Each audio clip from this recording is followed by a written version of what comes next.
What do you do, Broncos Country? It is another game day here in the Mile High. Today, the Denver Broncos take on the New York Jets at home with their snow-capped helmets and alternate uniforms with a completely repainted field, retro logos. Oh my gosh, that is so exciting. It's going to be a lot of fun. Can the Denver Broncos ride the momentum that they gained last week in Chicago, or will they once again fall flat on their faces in shame? We will find out, Broncos Country. This is the Get Bucked Game Day Show.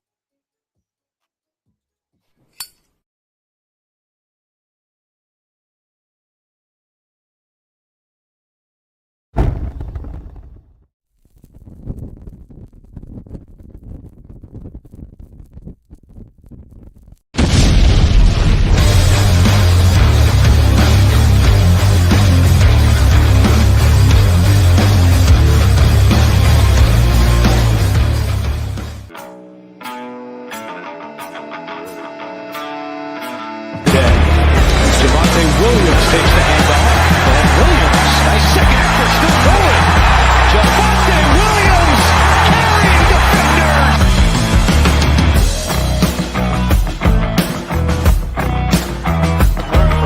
Second and 4, Jamar Jefferson in the game for the first time today, and a diving interception made at the 12-yard line. Justin Simmons with a spectacular pick.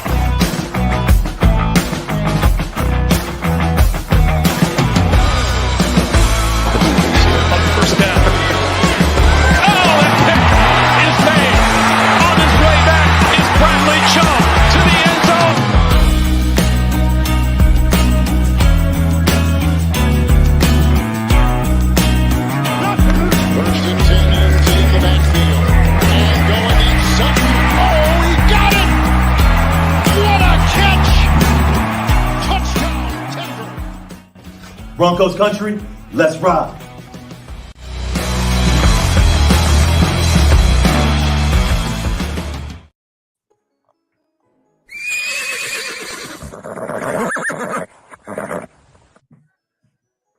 What is up, Broncos Country? And welcome to the Get Bucked Game Day Show. My name is Johnny Baki, and I am your hostess with the mostest for today as we get ready to take on the New York Jets in Denver in alternate uniforms with snow-capped helmets and retro Denver D logos.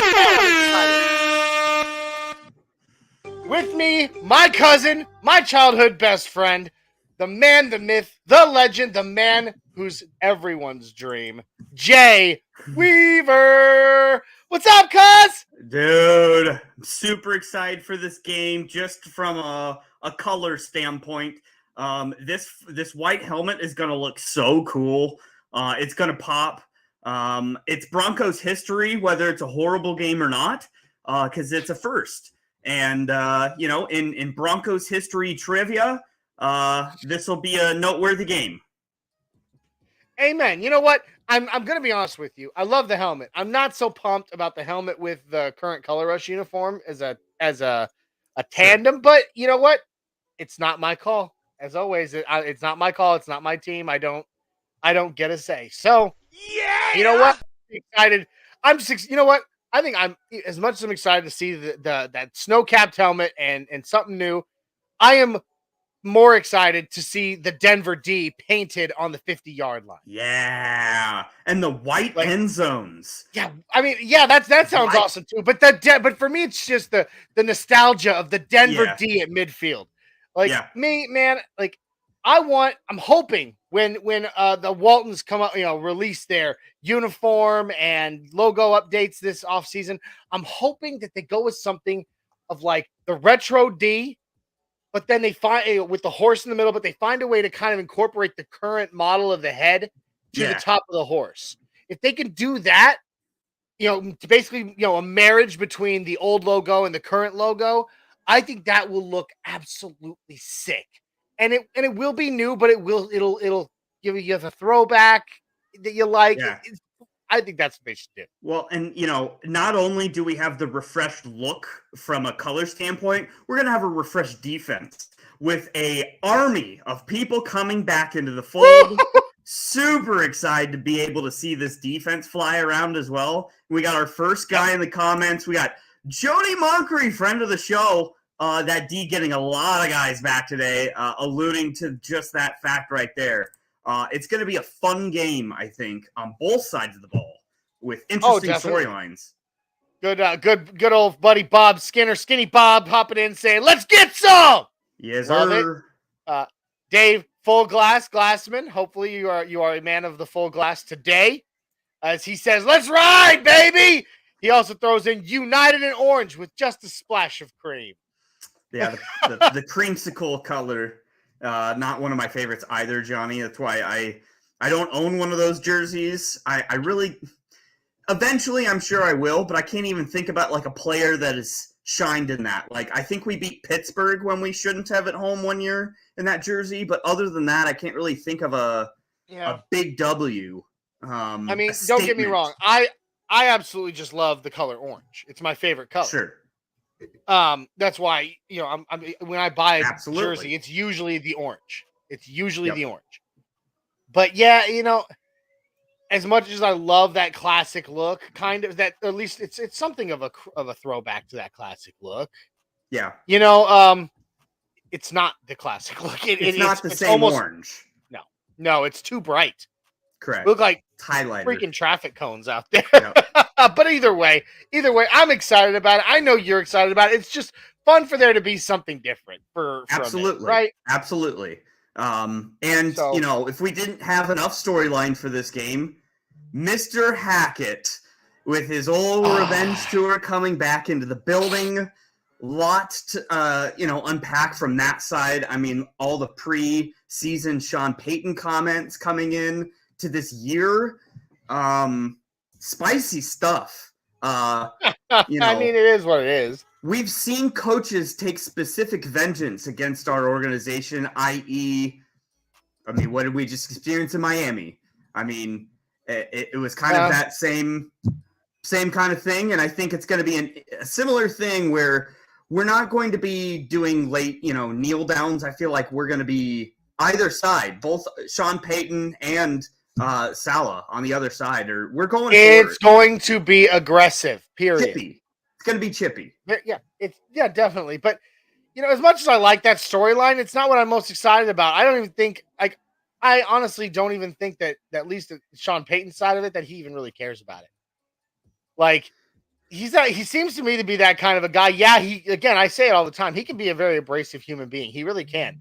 Yeah. But at the same time, he doesn't strike me as somebody who really puts a whole lot of value into personal vendettas.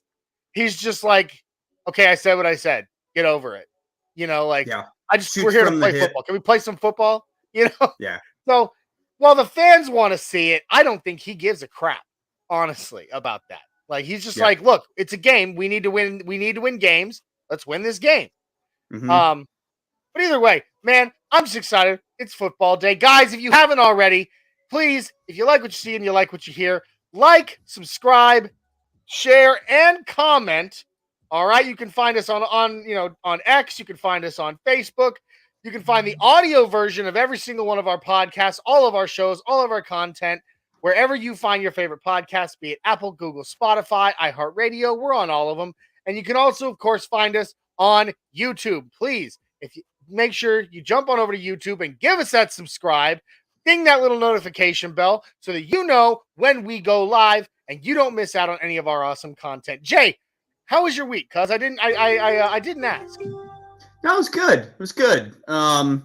It's nice to see a sprinkling of Nuggets news in my news feed throughout the week.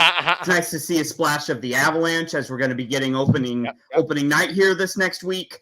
So I feel like we're back. And don't forget a CU Buffs win against Arizona State yesterday. Absolutely. Not to be, that's Shedeur Sanders. He's got that Brady mode. And Arizona State's a good team. Arizona State's a very good team. So it was a good win, and it felt good. Good week of sports. Good week of good vibes. Coming off a W on Sunday, like I said on the post-game show last week, it's nice to have the whole week to be able to just, you know what? We won a game. Gloat a little bit. Like we got winning vibes. So let's continue them on and go back to back here. Yeah, the wife and I last night, actually, I got back just a few hours ago. We left the kids for the first time, and I don't know. We had a night away. We haven't had one of those, and we went down to Nashville, and we saw the Brothers Osborne live in concert, which was a awesome show. Awesome show, man. I won it, or I got an autographed vinyl record of the Brothers Osborne, and had a blast with that. Dude, they had so much alcohol in that. It was in this outdoor amphitheater, right off the river. You remember when you came to visit us in Nashville, that big bridge, the Korean War vets bridge that we walked across to get to the stadium? So right on the other side of the river from the stadium, on the corner of that is this gigantic outdoor amphitheater, right next to the bridge. And that's where it was. There was so much alcohol in that place, dude. I mean, like, you could literally buy a whole bottle of wine or a bottle of Jack Daniels from behind this one counter, and the next one had, like, you could just purchase a whole cocktail shaker full of margarita, and then, like, I just opted for, my good old classic Corona. I had like 5 of those, but man, it was crazy. And what a concert it was. What a show. A lot of fun. I'm a little tired, but I'm still pumped up because it's game day, Absolutely. So those country folk can turn up. Oh, well, boots on the especially in ground. Nashville. Yeah. Especially in Nashville.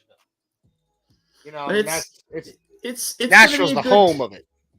It's going to be a really good game. It's going to be one of those games where, at least, and we'll get to this here in a second, but most people are looking at this as a low-scoring game, maybe a very tight game. But I think this is going to be a kind of a game coming off a W where we get to see where our effort level is. If we have jumped up or if we're falling back a level. Like, I think this is a very pivotal game going into a short week at Kansas City. Sure. You're absolutely I don't know. right. What do you think in the time frame of, is this a game you overlook because you have a division rival, Kansas City, down the road here? Or, well, I mean, okay. So, looking back to to our network predictions for this season, most of what we had predicted initially has gone horribly awry. But one prediction we did make was that this game would be a loss, I believe, if I recall. However, now with the current state of things, I can be a little bit hopeful that we can pull it out. Obviously, Aaron Rodgers' injury is a big to-do for that. No doubt. If I had to pick between taking on a team led by Aaron Rodgers or one led by Zach Wilson, I'm going to pick Zach Wilson. It's going to be a little, he's got much less experience, and I don't think he's as high a caliber quarterback by any means. So sure. Things that might be helping, looking on our side, especially getting back, like you said, the veritable army of veteran players returning to the field in orange and blue today is going to be hopefully a huge boon for this team. Let me see. Frank Clark, Josie Jewell. Even though I wore it today simply because last week, wearing my Jay Sims jersey, we won. So now I'm not changing anything. I had to rock my Jay Sims. Our boys back on the field. And I know that we have, other than that, like the only other return that was really happening was Alex Palczewski backing up Garrett Bowles. But okay. But those 3 names, at least 2 of those for sure, I think could be a major boost to our defense. Yeah. I was going to say, I think it is, I may have personally underrated the importance of Josie Jewell in this defense. I know he wears the green dot. I know he is the maestro of a lot of on-the-line audibles and such, but we've been out of sync. I mean, the defense has obviously been, shaken without his leadership and without his organization. He is a huge plus.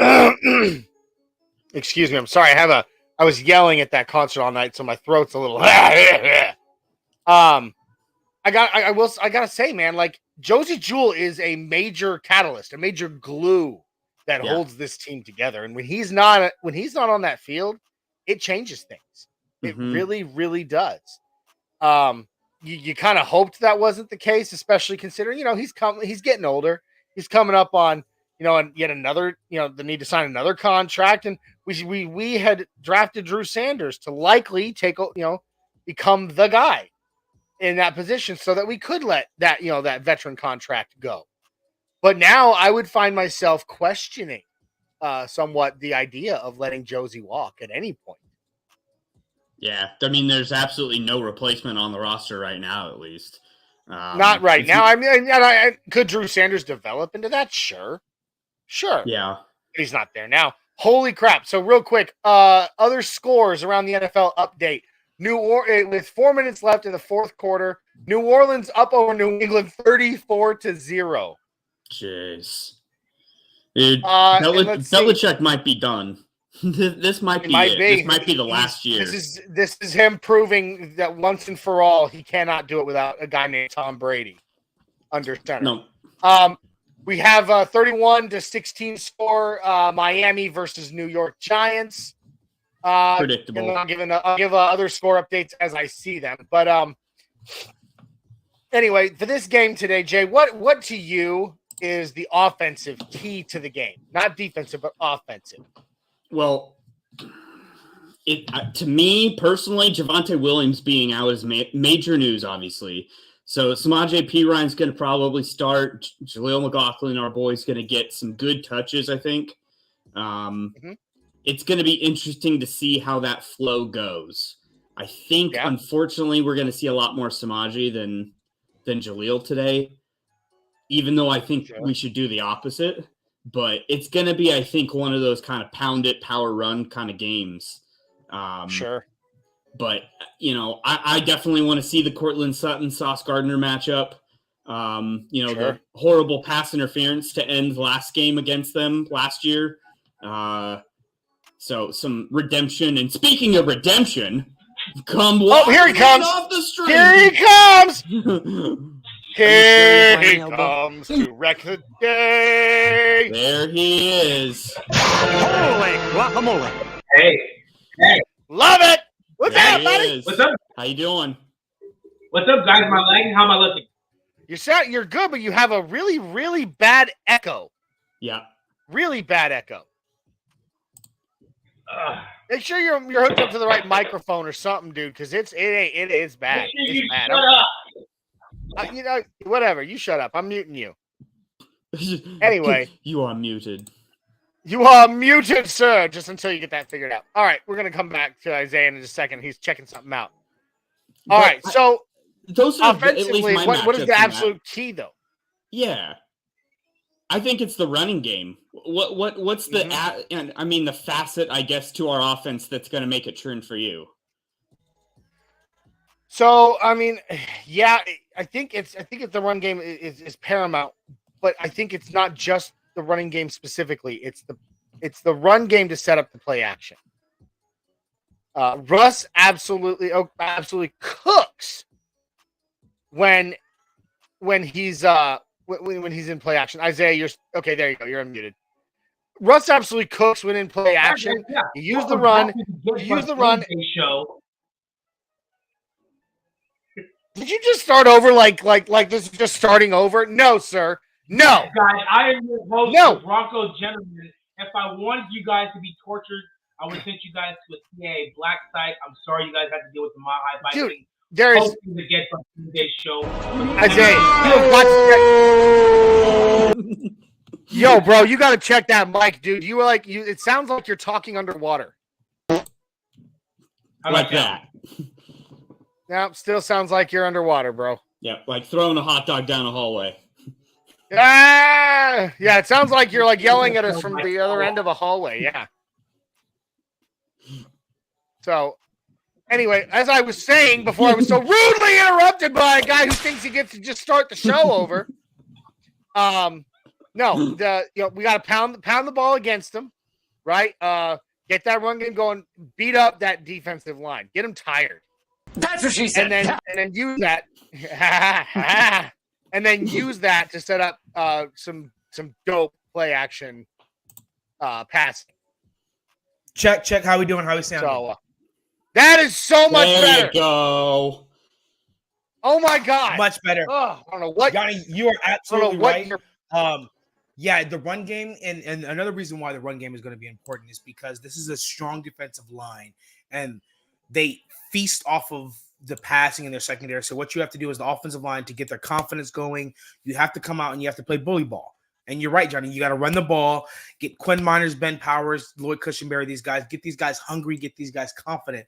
So it not only do you feel more confident when you bully these guys, but you feel more confident in them and pass protection as well. And that's definitely going to be very important. Is you need to beat them up with Samaje Perine, get them, on skates with Jaleel McLaughlin, and then you hit them with the play action. I think this is going to be a big game for Jaleel, and I think this is going to be a game for Jerry Jeudy as well because of that. Hello. But I think the one that you're going to need, the person. This is what I'm wondering. I want to know from you guys. What do you think? I think we're going to see equal touches for Samaje Perine, and at least equal touches for Samaje Perine and Jaleel McLaughlin, because against that stout New York defensive line, you're going to need to use a power back to beat the crap out of him. Yep.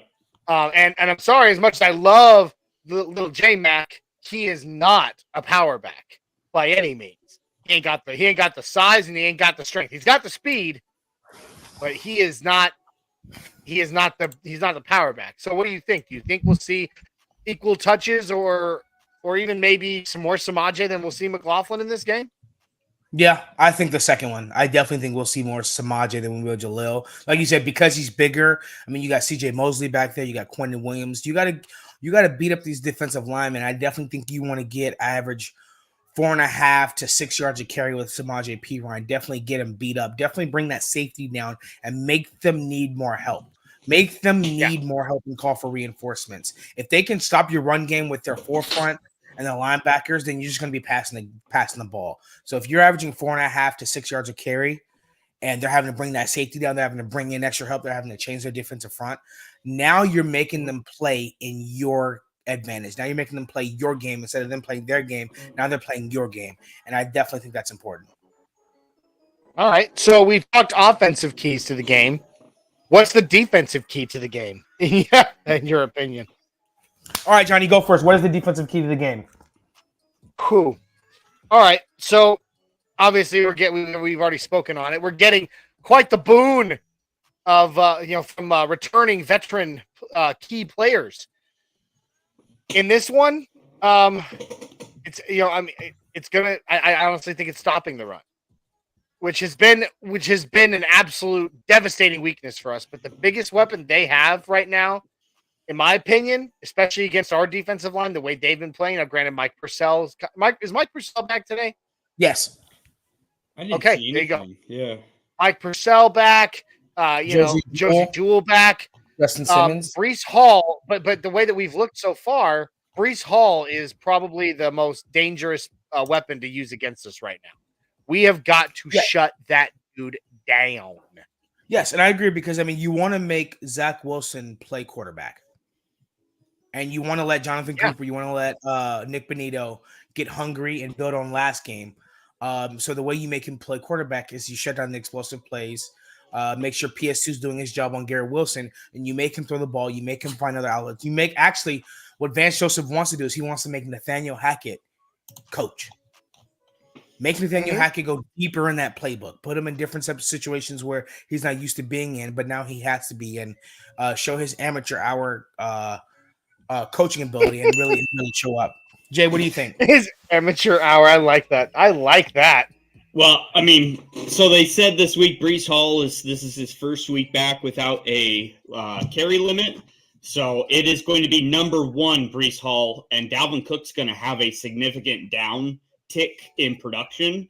So I don't like that, only because if they're coming out and saying that tells me they're going to have focus on the run game. We've struggled stopping the run in a lot of instances this year, i.e. Miami. That was kind of why Miami game got out of hand. It's because we couldn't tackle. So I think that is a massive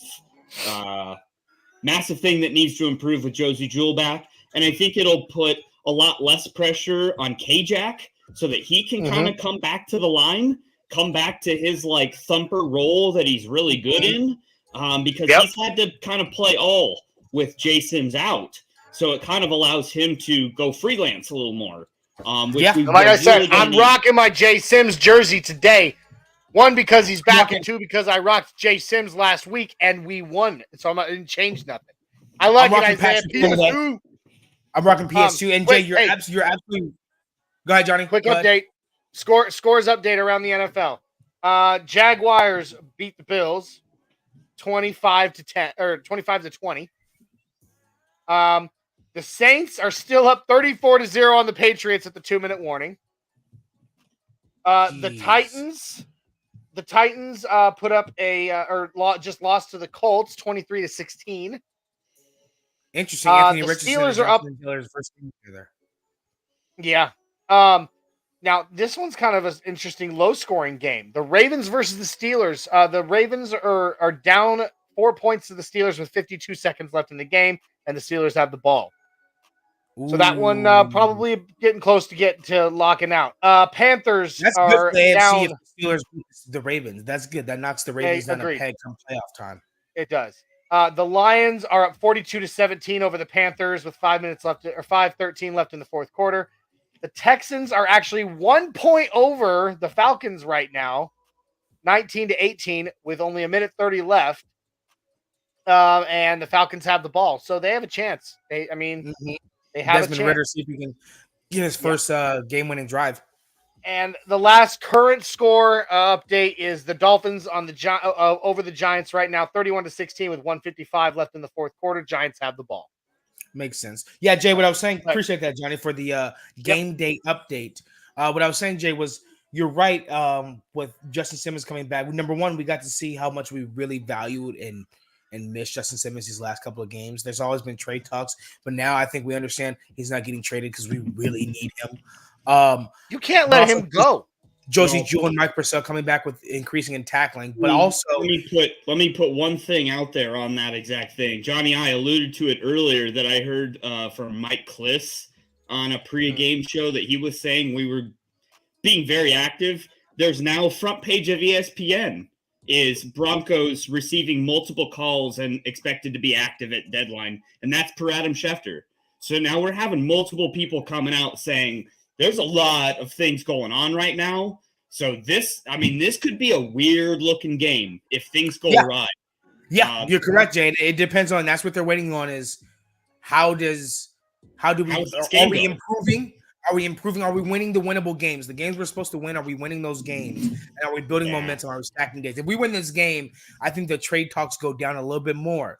If we win, if we lose the game, the trade talks definitely increase. And one thing I wanted to mention was PJ Locke is coming back.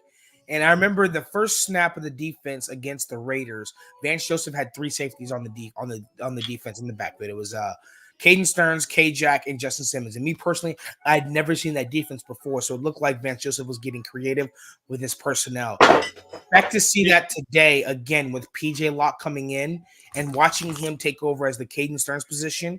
And watching Vance Joseph use three safeties to confuse Zach Wilson and get some turnovers. I expect to see Vance Joseph getting in his creative bag now and the defense being better because we have a lot more healthy players. Johnny party fouled and he spilled his beer because he's an idiot. So, Isaiah, in this article, it directly highlights that due to the struggles on defense, many sources around the league have believed that the Broncos are willing to trade almost any defensive player on their roster. And so that's a separate entity than this whole wide receiver discussion that we bang in the drum about for a while. This is different. This feels different. This feels like a Jay Sims or like a big, like something going on. And we need our defense to show out. There's no reason to destroy Zach Wilson of all quarterbacks. Winning cures all, Jay, and you're right. And winning cures all. If you win this game, the defense shows out. I don't think whoever saying stuff about PS2 or he was on the his face is on there. PS2's safe. He's a young top DB in the NFL. He's cheap. You don't trade him. I think If anywhere, I think it'd come from maybe Mike. I think it'd come from the defensive line. I can't see us trading anyone in the secondary because we need them. We need everyone we can get. But there's definitely talks out there. They're definitely calling. Dave says Steelers kicked a field goal. 17-10. 17-10 over the Ravens. With no more timeouts. Yeah. I have it up on the screen right now. Wow! Oh, that was very close. It was almost 20 seconds left. Incomplete pass. 20 seconds left in the game. Ravens have the ball, but they're in their own territory. So we'll see what that can equal. Look, real quick, I just want to say, I mean, I'm with you guys. Hey, do you guys winning have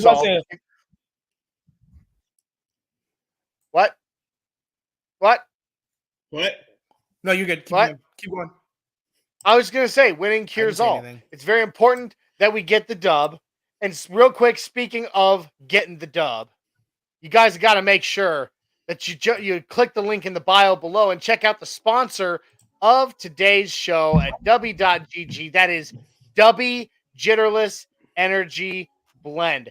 Guys, Dubby is absolutely amazing stuff. Each scoop of Dubby contains 2 cups of coffee worth of caffeine, but with no crash and no jitters. And I'm going to tell you right now, there is no calories, there is no sugar, there is no maltodextrin, no artificial fillers, no artificial colors. This stuff is as natural as it gets. It's nothing but amino acids, B vitamins, and nootropics that help keep you sharp and you reactive throughout your day. Guys, Dubby is the way to go if you're looking for that quick jolt of energy without the jitters and without the crash. I'm telling you right now, go get yourself the dub. Check out Dubby.gg. And while you are in the checkout, just make sure you punch in code NRWOB10. Code NRWOB10 will give you 10%. I'm going to slow it down. NRWOB10 will get you 10% off your order at Dubby. Go on, guys. Get yourself the dub. You'll thank me later.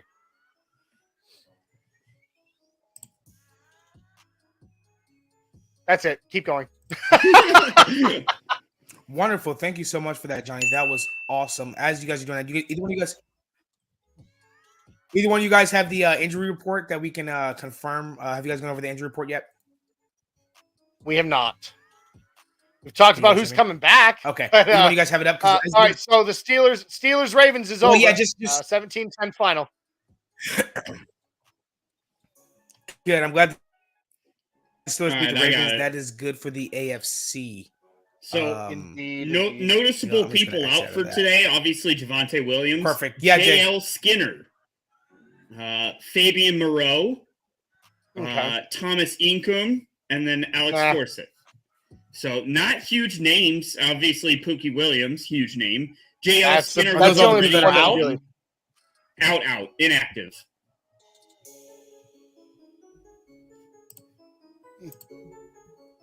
So there you go. There's our inactives. Yeah, it's not anything I feel like that we need to be terribly worried about. No. All right. So, I mean, wait, those would be inactives. Okay, so Baron Browning, but Baron Browning's name wasn't on the list. Is he dressing, or did we already rule him out for the game? I don't think he was ever active onto the active roster. No, he was. He was brought back to the active roster. This week, he's back at practice. He had to be back on the active roster to do that. So I mean, I didn't he was. see any designation on him then. Yeah, okay, but so I don't think he'll be playing. Justin Simmons, Josie Jewell, Mike Purcell, Frank Clark, PJ Locke. Most of our starting defense is now coming back, so that's definitely going to help. Also, I have it pulled up, so I was going to pull it up on the computer and share it, but unfortunately, my Wi-Fi sucks. Hey, Baron Browning is out. He is not activated from the PUP list this week. Oh, okay. I'm sorry. I thought he had been reactivated, just wasn't playing. Yep. Okay. Greg Dulcich hasn't even been active to the active roster yet, but I know we were waiting on him, and then K1 probably another week away. Hopefully, Greg comes back for the Chiefs. Hopefully, Greg comes back this Thursday, but I haven't heard anything. Hopefully. Real quick, final scores. There's only one game left, still in regulation, and that's the Panthers-Lions. They're at the 2-minute warning, 42-17 Lions over Panthers. But final scores, Bears over the Commanders. Sorry. Nope, already seen that. Blah, blah, blah. Colts beat the Titans 23-16. Steelers beat the Ravens 17-10. The Falcons beat the Texans 21-19. That was a close one. Mm-hmm. The Dolphins beat the Giants 31-16. So that's all final scores. The only one left, of course, is going to be the Lions over the Panthers. They're going to win. It's 42-17 at the 2-minute warning. Perfect. All right, guys, we're going to do this rapid fire because we have to get out of here soon and get ready for the game. And we still have a couple more segments that we have to do. So this last stat, so that way we can know where we're heading into the game, team rankings. And then we're going to immediately go into Mile High Menu. And then, Jay, you're going to close out with what you want to bet. So, Johnny, you'll take Mile High Menu. Jay, you'll take You Want to Bet. That sound good? All right, let's rapid fire. You bet. So, such a dad. Anyway, so it says home record. The records are the same. Points per game, points scored per game. The Jets are ranked 25th with 15.5 points per game. The Broncos are ranked 10th with 25 points per game. So our offense is clearly that much better. We have a top 10 offense based on points per game. Points allowed per game. Here we go. The Jets are 14th. They only allow 21 points per game, so they're top 15 defense.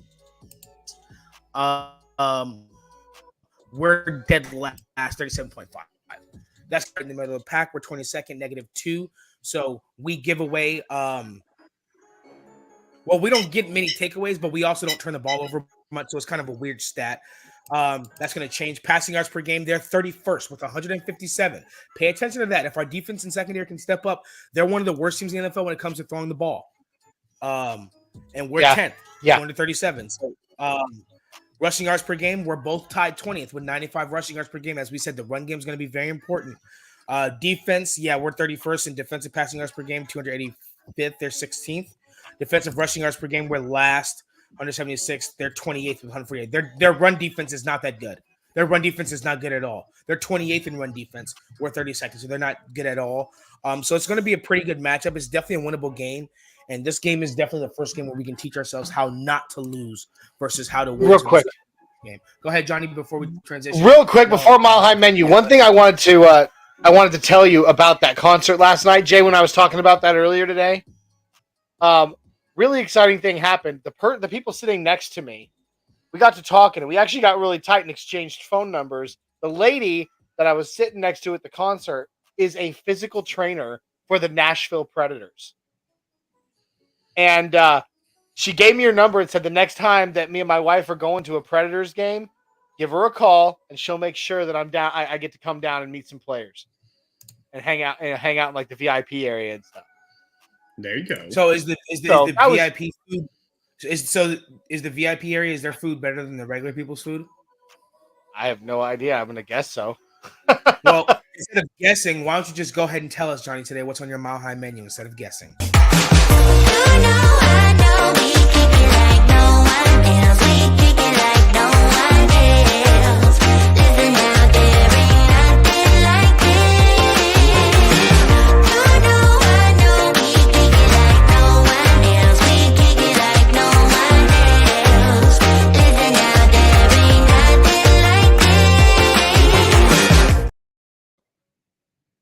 Oh my God, I love that. All right. Mile High Menu, everybody. Welcome to the Mile High Menu, where we go through the deliciousness that is on our game day menu here in our homes at the game. It doesn't matter. Whatever you're going to be eating, whatever you're going to be enjoying, let's talk about it.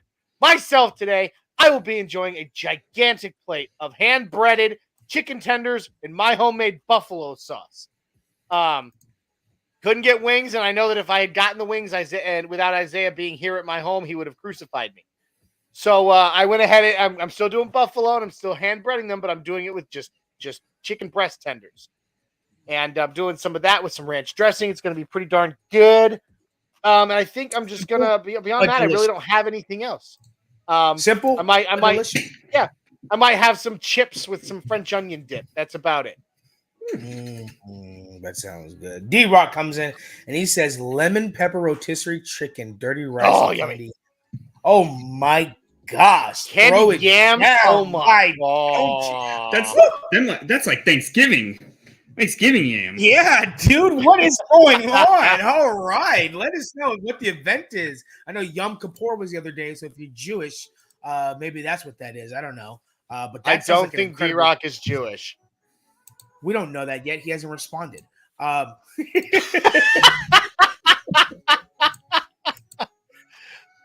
All right, game's about to end. It does look like the Panthers were able to get one more touchdown. It's now 42-24. Lions over Panthers with the clock running out. So game over. D-Rock confirms, Johnny, he is not Jewish. He says just Sunday. And I'm not Jewish. Jay, what is on your Mile High menu today? So I'm kind of embarrassed. I don't know what's on the menu. I'm going to a family gathering, which will result in me not being on the post game, but I have no idea what's being served. I just know as the irresponsible one of the family, I am just responsible for bringing 2 bags of family-sized chips. So I know I'm eating those probably, but other than that, I have no idea what's there. Yeah, as you can see, guys, Jay's strolling right now for whatever reason. He's the irresponsible one of the podcast because he's supposed to have his menu together, and he's just gonna show up with a plate and like, hey, it is what it is. Jay, I love Doritos. I got these Doritos. Here, guys. Okay, I'm not too far off from you because I'm not cooking anything but today at church was the anniversary of the church. I think it was like the 17th year anniversary of the church. So we had fried chicken, candy yams, mac and cheese, potato salad. We had a bunch of stuff. So it was fantastic. So that's what I had this morning for church. It was fantastic. So I had a little Southern cooking the same way D-Rod said. And like you said, just Sunday. He's not Jewish. That concludes a Mile High menu. Oh, and in case anybody was wondering, Isaiah's not Jewish either. No. I'm not. Dave says, hopefully going to lose bet. Jets money line under 42.5. Brees over 100 rushing. Brees over 1.5 reception. Brees anytime TD. Gosh, dude. All right. Why don't you just marry him? Why don't you? Sick odds. $10 pay 790. Wow. If we lose, that'll make me feel better. I have no idea what Dave Full Glassman is talking about, but I think that Jay knows what he's talking about. So, Jay, please explain to us what Dave's talking about with our next segment. You want to bet. Money line, I'ma run it every time. Give me mine, going up, need no decline. Money line, I'ma run it. So Dave Full Glassman's got a full glass parlay from what it's looking like here. $10 pays $7.90. Basically, he's stamping Brees Hall for a royal comeback of getting carries and volume and running all over us. Which, based upon our 32 rank of rushing defense, probably a solid bet. That's 79 to 1 odds. Yeah, I mean, it's a solid bet, but it's not very Full Glassman of you, Dave. But it's a solid. I mean, it's very anti Broncos because if that happens, I don't think we're winning this game. Hey, he did say it's his hopefully gonna lose bet. I mean, I guess. All right, Jay, hilarious. Dave mentioned a lot in there. Would you please lay out for us what the predict Vegas odds are on this game, money line and all that, and over and under? Yeah, so we got Denver actually favored coming into this game, which is nice. 2 points, 2-point favor for the Broncos. Think we can cover that. Over unders 43, so pretty low. Jay, what has been? We've hit all the overs, haven't we? We've hit all the overs. Well, that's because our defense is trash. We've hit all the overs. So I think I know where I'm going today. It's a pretty low over under because I mean they think like, well, we made Justin Fields look like Superman for a half, and somehow you're given maybe Wilson a quarter. Of maybe some glory, and that's about it. I mean, this Jets offense is not good, but at the end of the day, our defense is like historically bad, or at least it has been. So, well, I'm gonna okay. Can I go first? You guys mind? Yeah. All right. So Okay, I'm going to give our defense the benefit of the doubt on this. They seem to really put it together in that second half. It's against Chicago, which tells me that maybe they're starting to finally communicate better. And that's something that doesn't just go away within a week. If you start communicating, it gets better.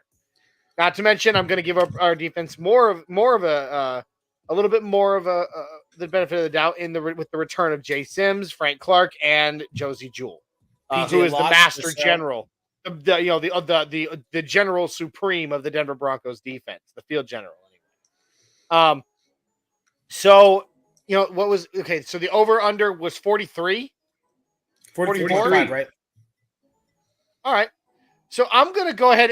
You ready for this, Jay? Get ready to be shocked. I'm taking the over. It's over. Me. It's over. I never take the over. I never take the over. I can't remember the last time I took the over on a game.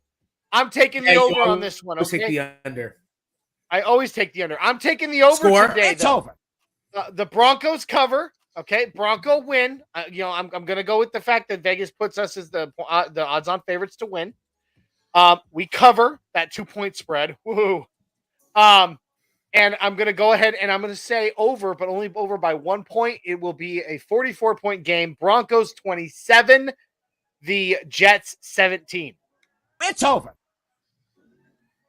It's over. Isaiah, what do you got? I hate you. Okay, I'm going to go ahead and go in there. I'm going to go in there. We cover. I'll take the over. Man, Johnny, I hate you. Why? So I'm going to one-up you. Broncos win 31-17. 31-17. So I'll take the over, we cover. 31-17, we get the W. Jay, end the segment. What you got? Lead us, so great 1-0 wise one. There's no need to fear. Underdog is here. I'm going under, boys. I'm going unders. I think it's going to be a stinker of an offensive production out of both clubs because both are going to start establishing the run. I don't think it's going far. It's going to be Broncos covering, Broncos winning 17-10 in a low-scoring, grinded-out kind of game. Wow. Hey, Johnny, I need you to do instead of the underdog, we're going to change that segment and that sound to the song from the Kangaroo Jack. We're living in the land down under. That's going to be the new segment sound. D-Rock says, you don't tell me what to do with the sound. You don't tell me what to do with the production of our shows. Anyway. For my show, yes, I want that one as a soundboard. Are you serious right now, bro? All right. D-Rock says, all right, I will do it. I will do it if listen to me. I will do it if you come up with a really good one for the over as well. That's better than just that. It's over. Okay, something got it. Something all right, from a D-Rock movie. says 34-20. Got it. Okay, right. I'll come up with it. D-Rock says 34-27. Okay, so we have done Mile High Menu. You want to bet? We've gone over the team stats. We've gone over the matchups. We've gone over the rivalry, and now it's time for them to execute on the field. And once they are done doing that, you know where to come back and be here afterwards for game updates. Buck your real quick before we go. We end. Before we end, game updates. Game updates, real quick. 2 games have already kicked off. 2 more games have kicked off. It is the Bengals versus the Cardinals and the Eagles versus the Rams.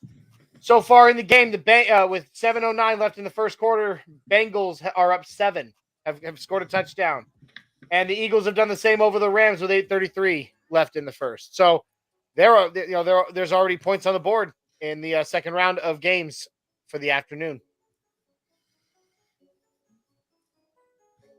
Okay, before I was rudely interrupted by Johnny. I'd say it was frozen in shock. Thanks for that, buddy, for the game day update. Come back to the You're welcome. Buck Your Feelings postgame show hosted by Johnny, and I will be there as well. Shut up, Johnny.